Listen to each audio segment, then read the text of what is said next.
दोस्तों दोस्तों हमारे देश में जाति हिंसा दिन पर दिन बढ़ती जा रही है। दलितों पे, मुसलमानों पे, अल्पसंख्यकों पे, जाति के नाम पे, धर्म के नाम पर इतना उन्माद होता जा रहा है कि ये तथाकथित जो संगठन बने हुए हैं, जो आए दिन जो है देश में उच्च वर्ग के जो सामान्य वर्ग के जो लोग हैं, आए दिन मुसलमानों पे, दलितों पे इस तरीके से जाति सूचक गालियाँ, जाति सूचक इनसे अगर कोई मुसलमान फेरी लगाता हुआ मिल गया, अगर कोई मुसलमान इनको कोई अन्य चीज़ बेचते हुए कहीं मिल गया, तो ये उसका नाम पूछते हैं, उसकी लिंचिंग कर देते हैं। इसी तरीके से दलितों का अगर कोई दलित जो है सवर्णों की सोसाइटी में पहुँच जाता है, तो उसकी जाति के नाम पर, उसके धर्म के नाम पर, चुनाव के टाइम पे दोस्तों ये सब हिंदू हो जाते हैं। लेकिन ये अछूत के अछूत ही रहते हैं, इनकी लिंचिंग कर दी जाती है। इस पर कोई सरकार जो है एक्शन नहीं लेती है। आए दिन इन संगठनों को इतना बढ़ावा दिया जा रहा है कि इन संगठन को अगर कोई लीड नहीं करता है, तो हम में से, आप में से किसी की हिम्मत नहीं होगी किसी भी व्यक्ति के साथ जाति पूछकर, उसका नाम पूछकर उसको तलवार बाँटे, रक्षा करने के लिए घर-घर जाकर उसे इस तरीके से जगा सकें। अगर इसे कोई लीड नहीं कर रहा, सरकार इसको संरक्षण नहीं दे रही है, तो लोग इस तरीके से संगठन ये क्यों इतना उपद्रव आए दिन देश में मचाए रहते हैं? नाम पर ये जिस तरीके से उन्माद मचाते हैं, जिस तरीके से ये तोड़-फोड़, जिस तरीके से अभी क्रिसमस पे आपने देखा, न्यू ईयर पे आपने देखा, किसी कैफ़े में तोड़-फोड़ कर रहे हैं, कहीं कुछ कर रहे हैं, कहीं कुछ कर रहे हैं। इन सारी चीज़ों का ज़िम्मेदार कौन है? इन पे कोई कठोर कार्रवाई क्यों नहीं होती है? मैं आपसे कहना चाहता हूँ, अगर भारत में मुसलमान ना हो तो जय श्री राम का नाम भी कभी ना लें। ये लोग ऐसे हैं। ये जय श्री राम भक्ति में नहीं बोलते हैं। जय श्री राम इनकी श्रद्धा नहीं है। जय श्री राम के नाम पर ये सिर्फ़ हिंसा को भड़काना चाहते हैं। सिर्फ़ दूसरे सामने वाले के धर्म के नाम पर उसको हिंसक बनाना चाहते हैं, और वो उस हिंसा को और आग दे करके, बढ़ावा दे करके जो है देश में सांप्रदायिक साजिश करके एक माहौल ऐसा बनाना चाहते हैं जिससे देश में जो है गृह युद्ध छिड़ जाए एक तरीके से। मैं कहता हूँ, ठीक है, हर आतंकवादी मुसलमान हो सकता है, लेकिन हर मुसलमान आतंकवादी नहीं होता है। किसी भी 100 में से 99 अगर क्राइम किया है और एक आदमी शरीफ है, उस एक आदमी को 99 की वजह से सज़ा अगर दी जा रही है, तो ये गलत है। भारत का संविधान, भारत का कानून ऐसा नहीं है। लेकिन यहाँ पे क्या हो रहा है दोस्तों, यहाँ पे एक समान ही, एक श्रेणी में ही सबको शक की नज़रों से देखा जाता है, उनकी देशभक्ति पे सवाल किया जाता है। देशभक्ति साबित करने के लिए उनसे कहा जाता है वंदे मातरम गाइए, जय श्री राम का नारा लगाइए। अगर किसी का नाम आरिफ है या कोई भी नाम, मुस्लिम कोई भी धर्म का व्यक्ति, मुस्लिम धर्म का व्यक्ति कोई भी नाम उसका हो, सलमान है, शाहरुख है, कुछ भी है, तो उनसे कहेंगे वंदे मातरम बोलिए, जय श्री राम बोलिए। इन तमाम चीज़ों को बोल कर के लिंचिंग कर देते हैं।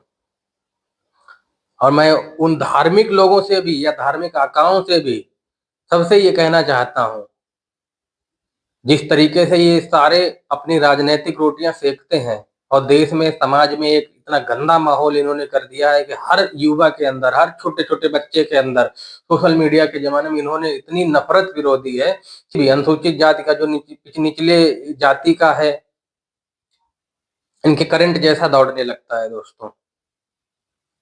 क्या आपको नहीं लगता है कि हमें आवाज़ उठाना चाहिए? अगर हम लोग नहीं जागेंगे, हम सब कुछ एकजुट नहीं होंगे, हम में सद्भाव की सद्भावना नहीं होगी, तो कैसे इस देश का बेड़ा पार होगा?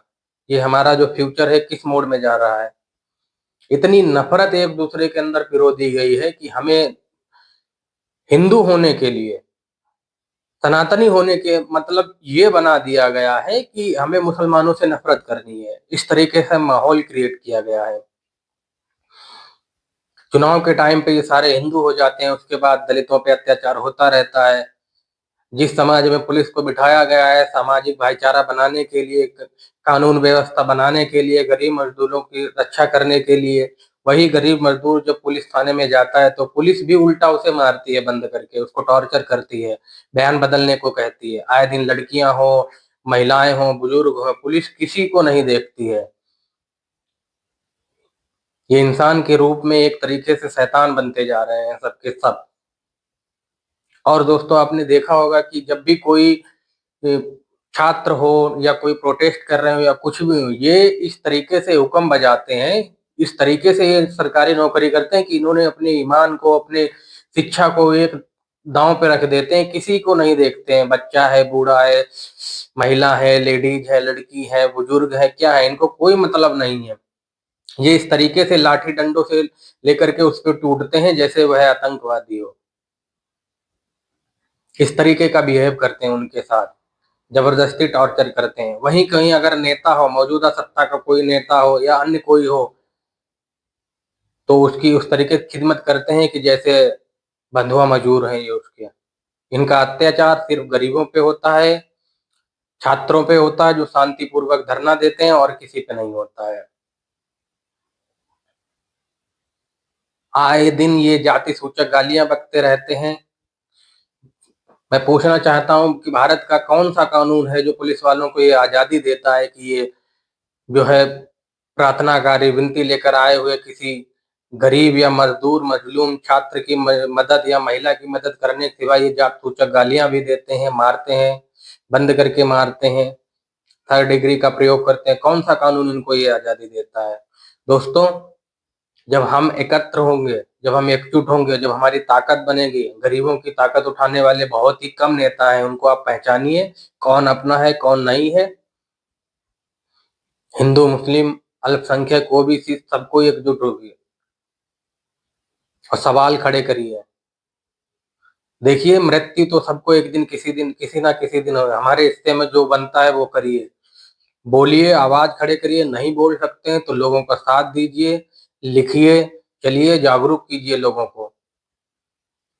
एक जिम्मेदार, ईमानदार और देशभक्त नागरिक होने का मतलब यही है कि सत्ता से सवाल पूछिए, क्योंकि सत्ता ही, सरकार ही देश को संभालती है, चाहे वह किसी की भी हो। जो सवाल पूछने योग्य हैं, जो सवाल सरकार से ही पूछे जाने चाहिए, जो सवाल किसी जिम्मेदार अधिकारी, पुलिस प्रशासन से करने चाहिए, वो उन्हीं से किए जाने चाहिए, चाहे वो कुछ भी हो। लेकिन आज देश में ऐसा हो रहा है कि किसी भी धर्म के नाम पर अगर आपने सरकार से सवाल पूछ लिया तो आप मोदी विरोधी हो जाएंगे, आप सनातन विरोधी हो जाएंगे, आप हिंदू विरोधी हो जाएंगे।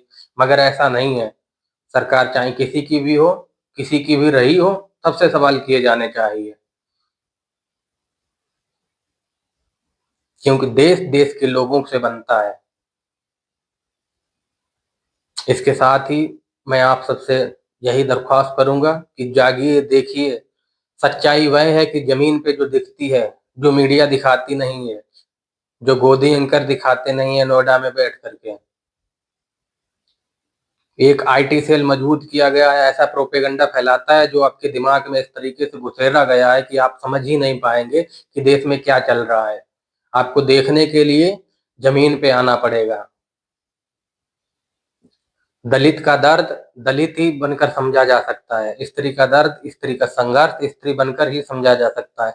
और अगर कोई ये कह रहा है मैं समझ रहा हूं, तो वो झूठ बोल रहा है। मैं आपसे पूछना चाहता हूं, आपसे कोई नाम पूछता है, जब आप कहते हैं मेरा नाम यह है, उसके बाद फिर कोई दूसरी बार नाम पूछता है, फिर आपने वही नाम बताया, उसके बाद तीसरी बार आपके पिताजी का नाम पूछता है। दरअसल में वह नाम नहीं पूछ रहा, वह ये जानना चाहता है आप कौन सी जाति के हैं। जाति के नाम पर ही इतनी घृणा है लोगों के अंदर, और कहते हैं हम हिंदू हिंदू भाई भाई हैं। हमारा हिंदू धर्म है, हमारा सनातन धर्म है।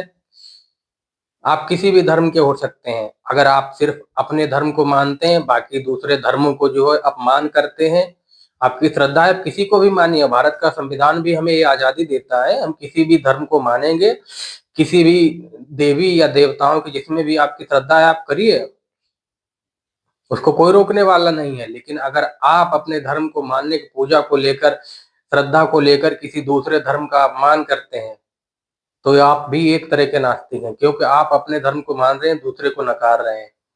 तो क्या ही फर्क बनता है? एक दूसरे का सम्मान करें, तभी भाईचारा पनपेगा। नमस्कार।